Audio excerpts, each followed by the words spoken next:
అన్నామలై అధ్యక్షుడిగా వైదొలగడం అనేది దీని మీద ఏమైనా ఇంపాక్ట్ చూపించే అవకాశం కొంత ఏమైనా ఉందా? అన్నామలైకి వేరే ఆల్టర్నేటివ్ ఏదైనా ఇవ్వడం ద్వారా అన్నామలై చేసినటువంటి సేవల్ని మరింతగా ముందుకు తీసుకెళ్లే విధంగా సమష్టిగా, ఎందుకంటే దీని మీద అన్నామలైని తప్పించాలని ఏఐడీఎంకే ఏదో నిబంధనలు పెట్టింది, ఇటువంటి వార్తలన్నీ కూడా వచ్చినాయి. వీటిలో నిజమెంత? అన్నామలై సేవలను ఏ రకంగా వినియోగించుకోబోతున్నారు మీ దృష్టిలో? అంటే మీకున్నటువంటి నాలెడ్జ్లో ఏమైనా దానికి సంబంధించి ఐడియా ఉందా? అంటే శివప్రసాద్ గారు ఇప్పుడు అన్నా డిఎంకే తో ఏదైతే వాళ్ళు ఏదో డిమాండ్ పెట్టారని, లేకుంటే వాళ్ళు ఏదో కండిషన్ పెట్టి అట్లా ఏమి ఉండదండి. లక్ష్యము అన్నామలై గారిని తొలగించుడు, లేకుంటే నాగేంద్రన్ గారిని, ఇది లక్ష్యం ఉండదు సార్. రెండు పార్టీలు కలిసి కూర్చొని డిస్కస్ చేస్తే మనం ఎట్లా గెలవాలి, ఎట్లా గెలిస్తే డిఎంకేని ఎట్లా ఓడగొట్టాలి, మనకు ఎన్ని సీట్లు రావాలి, ఎక్కడెక్కడ ఎన్ని సీట్లు, ఈ డిస్కషన్ ఉంటుంది తప్పితే మీ సీట్లు ఎవరు కూర్చుంటారు, ఈ సీట్లు ఎవరు కూర్చుంటారు అనేది అసలు ఇప్పుడు ఆ డిస్కషన్ జరగదు. అయితే హ్యావింగ్ సెడ్ దట్, మీరు అన్న పాయింట్ లో అన్నామలై గారు గత 3.5-4 సంవత్సరాల నుంచి అద్భుతంగా అధ్యక్షత వహించారు. వారి ఆధ్వర్యంలోనే మనము పార్లమెంట్ ఎన్నికలకు వెళ్ళడం జరిగింది. వారి ఆధ్వర్యంలోనే భారతీయ జనతా పార్టీకి తమిళనాడులో దాదాపు 12.5% ఓటు వచ్చింది. అదేం సామాన్యమైన విషయం కాదు.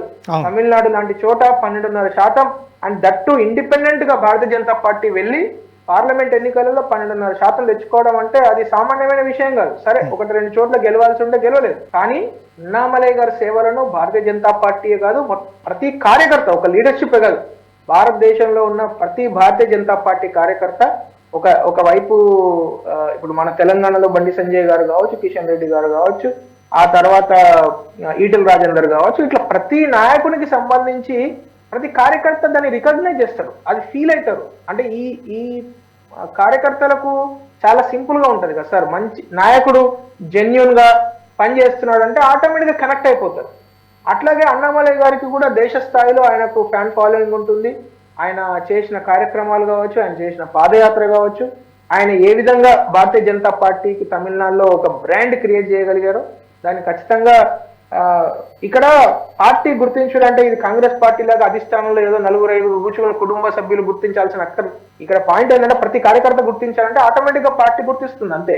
ఎందుకంటే ఇక్కడ ఇప్పుడు ఎక్కడో తమిళనాడులోనో లేకుండా తెలంగాణలోనో చేసిన కార్యక్రమాలు ఢిల్లీకి పంపించాలి, ఢిల్లీలో ఎవరో మనకు అక్కడ ఫోన్ చేసి చెప్పాలి, లేకుంటే అక్కడ ఎవరో వాళ్ళ ఆఫీస్ లో ప్యూనో, లేకుంటే అక్కడ ఉండే అడ్వైజరో, లేకుంటే జయరాం రమేష్ లాంటి బ్రోకర్లో వీళ్ళు ఈ విషయాలను తీసుకొని వెళ్ళి మేడం గారికి, రాహుల్ గాంధీ గారికో లేకుండా సోనియా గాంధీ గారికో చూపించాలి. ఇట్లాంటిది అవసరం లేదండి.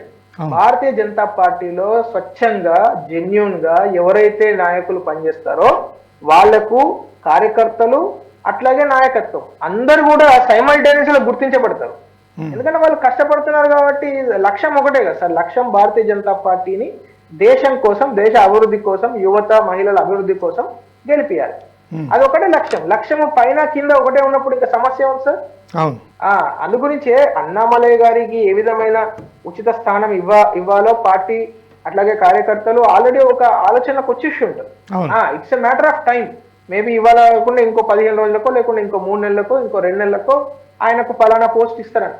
పోస్ట్ అనేది భారతీయ జనతా పార్టీలో ఓన్లీ అది అలంకారమే సార్. మాకెప్పుడు ఏం చెప్తారంటే పదవి బాధ్యత, పదవి అనేది జస్ట్ చెప్పుకోవడానికి మాత్రం, కానీ బాధ్యత అనేది చాలా ఇంపార్టెంట్.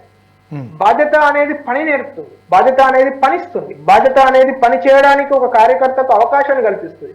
పదవి అనేది చెప్పుకోవడానికి ఉంటుంది, మీడియాలోనో అక్కడో ఇక్కడ. ఇప్పుడు మీరు ఇందాక కింద స్క్రోలింగ్ లో వేయడానికో, లేకుంటే నా ఫోటో ముందు కింద రాయడానికో తప్పితే పదవి కంటే బాధ్యత అనేది చాలా చాలా కీలకం అనేది భారతీయ జనతా పార్టీలో పనిచేసిన ప్రతి కార్యకర్త, ప్రతి నాయకుడు నమ్మే విషయం.